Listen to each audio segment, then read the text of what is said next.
NSCEB의 보고서에서 강조한 것처럼 주변 국가의 우방 국가의 동맹을 강조를 하고 있습니다. 우리나라는 충분히 동맹국으로서 파트너로서 미국과 협업할 그런 자격을 갖춘 나라가 될 수 있다라고 생각을 하고요. 그런 측면에서 향후에 우리나라 바이오 산업에도 기회가 많다라고 생각을 합니다.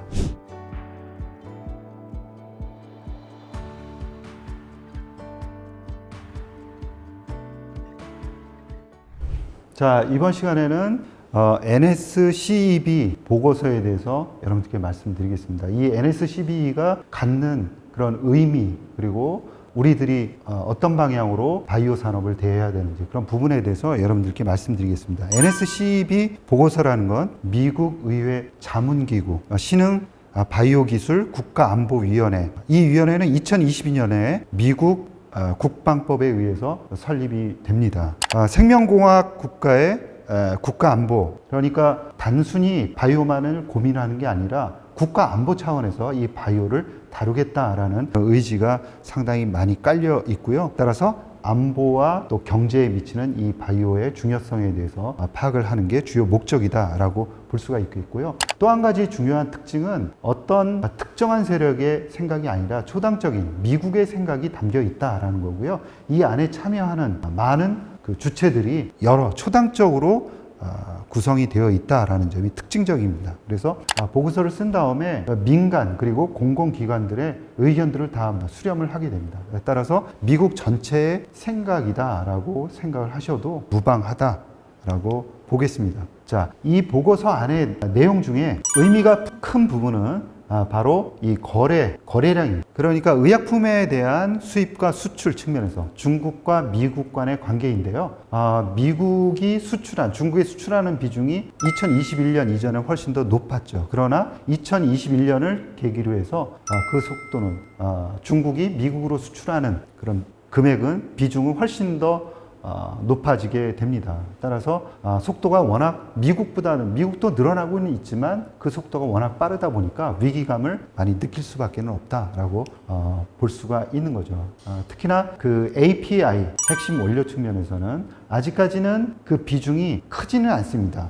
전체 의약품 수입에서 6% 정도밖에는 차지하고 있지는 않지만 그 속도가 매우 빠르다는 측면에서 긴장감을 늦출 수 없다라고 볼 수가 있고요. 특히나 미국의 CDMO에 의존하는 의존도가 너무 높다라는 거죠. 그래서 미국 기업의 79%가 한 개 이상의 그런 중국의 생산 시설을 이용을 하고 있다라는 거고요. CDMO를 이용하고 있다라는 것은 중장기적으로 계약을 하고 있다라는 겁니다. 그리고 중장기적으로 영향을 미치고 있다라는 측면. 그리고 향후에는 이 비중이 더욱더 늘어날 수 있다라는 그런 점에 긴장감을 갖고 있다. 자, 얼마나 빠른 속도로 중국의 기업들이 성장하고 있는지를 이 그래프가 여실히 보여주고 있습니다. 2016년도 중국의 시가총액을 보면 30억 달러 수준에 머물렀습니다. 그러나 2021년 보면은 3천억 달러로 올라서고 있습니다. 약 100배가량의 빠른 성장 속도를 보이고 있다. 단 5년 만에 이렇게 빠른 성장을 보이고 있고요. 이 수치는 2021년 수치입니다. 따라서 2025년 현재는 더욱더 시가총액이 늘어나 있을 수밖에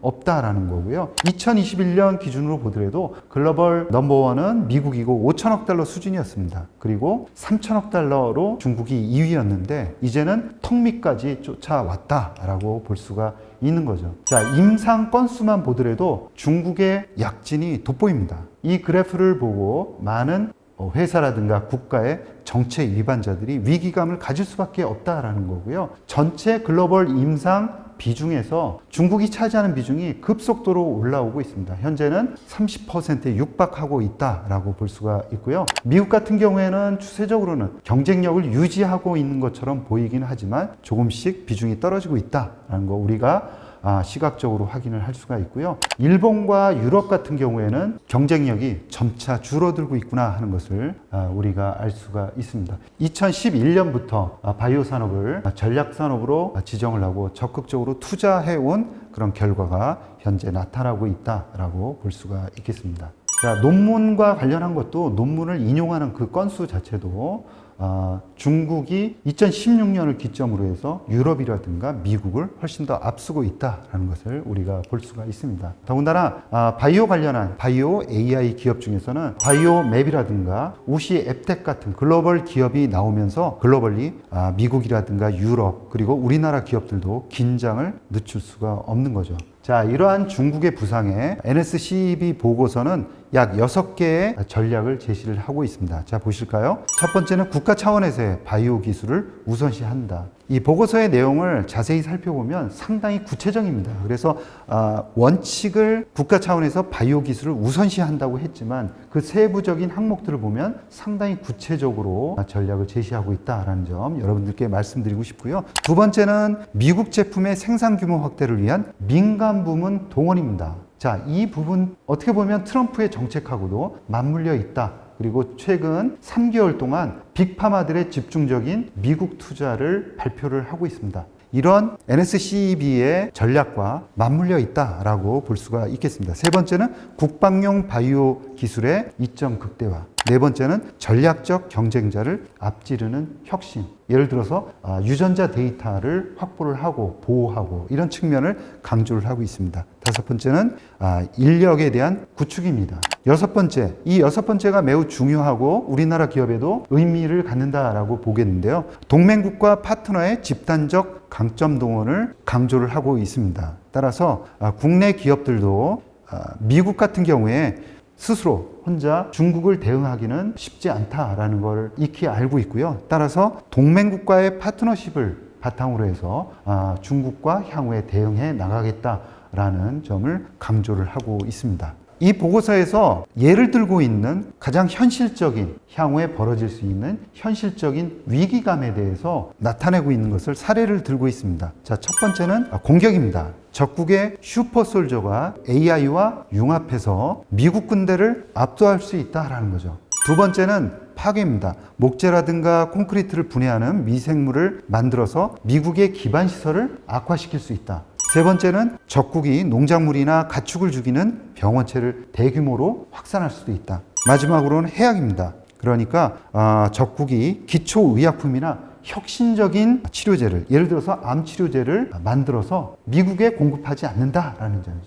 그래서 이런 측면들을 볼 때 바이오가 어떤 한 산업, 미국이 조금 더 잘 되고 안 되고를 의미하는 게 아니라 미국의 안보와 관련해서 대단히 중요한 의미를 갖는다는 것을 알 수가 있는 거죠. 자, 사례를 좀 들어볼까요? 부정적인 시나리오의 예시입니다. 혁신적인 항암제와 관련해서 미국이 모든 암을 치료할 수 있는 혁신적인 항암제를 개발했습니다. 그런데 미국에서는 항암제 개발이 잘 이루어지지 않는다고 가정을 하는 거죠. 그때 중국에서는 감히 대만을 건드려? 라고 정치적인 문제까지 고려를 해서 미국의 항암제를 팔지 마 라고 이야기를 합니다. 그렇게 된다 그러면 미국에서는 미국의 환자를 살리기 위해서 대만을 포기해라 라고 이야기를 하는 거죠. 그러니까 바이오가 정치적인 측면까지 결정을 할 수 있다라는 점을 미국이 우려하고 있다. 상세한 사례를 직접적으로 이렇게 들고 있는 겁니다. 두 번째는 합성 생물학 등을 통해서 건물을 파괴하는 그런 미생물을 개발해낼 수 있다라는 거죠. 이렇게 된다 그러면 미국에 있는 기반 시설이 전체적으로 와해될 수 있다라는 점을 우려를 하고 있습니다. 자, 결론적으로 미국이 앞으로 걸어나가야 할 바이오 정책을 어떤 식으로 가지고 나가면 될까? 첫 번째는 미국 생명공학의 혁신을 촉진한다라는 점이고요. 두 번째로는 생명공학 분야에서 세계적 파트너를 우선시한다는 것. 세 번째로는 국가 안보 도구로 바이오를 활용한다라는 것. 네 번째, 국제협력을 통한 최선의 관행과 기준을 수립해 나간다. 두 번째 원칙과 네 번째 원칙을 자세히 보시면은 파트너 국제협력을 강조를 하고 있습니다. 따라서 미국 단독으로 발전해 나갈 수는 없다라는 것을 미국이 전체적으로 잘 알고 있다라는 것을 이 표현에서도 우리가 잘 읽을 수가 있는 거죠. 따라서 이런 부분에서 유추해 본다 그러면 국내 기업들 그리고 우리나라가 향후에 어떻게 발전해 나갈 수 있는지 그런 기회를 포착할 수 있다라고 생각을 합니다. 자, 결론적으로 말씀을 드리면 중국은 20년 전부터 바이오 산업을 육성하기 위해서 계획을 세웠고 2011년부터 바이오 산업을 전략적 산업으로 밀어주고 있습니다. 미국에서 많은 과학자들이 넘어왔고요. 정부는 자금과 제도를 개선해서 바이오 산업을 적극적으로 밀어줬습니다. 미국이 향후 5년 동안 150억 달러라는 막대한 자금을 집중적으로 투자하지 않는다고 한다 그러면 미국에게 바이오 주도권을 뺏길 수밖에 없고 이것은 미국의 안보와도 연관되어 있다라는 점을 강조를 하고 있습니다. 따라서 선제적인 조치, 투자 규제 개선, 인력 양성, 국제 협력의 필요성을 강조하고 있고요. 이 사이에서 국내 기업들이 발전해 나갈 수 있는 힌트가 담겨 있다라고 생각을 합니다. 마지막으로 이 보고서에서 강조하고 있는 지금 이 시점에 나아가지 않는다 그러면 미국은 위험할 수 있다라고 강조를 합니다. 자, 우리나라에 빗대서 이야기를 해볼까요? 미국이 이러한 위기감을 갖고 있는데 우리나라는 더더군다나 말할 것도 없다라고 생각을 합니다. 따라서 새로운 정부를 선출하는, 차기 정부를 선출하는 우리나라에서도 다음 정부에서는 이 바이오 산업에 대한 강한 위기 의식을 갖고 적극적으로 육성을 해야만 한다라고 생각을 하고요. 아까 미국의 NSCB의 보고서에서 강조한 것처럼 주변 국가의 우방 국가의 동맹을 강조를 하고 있습니다.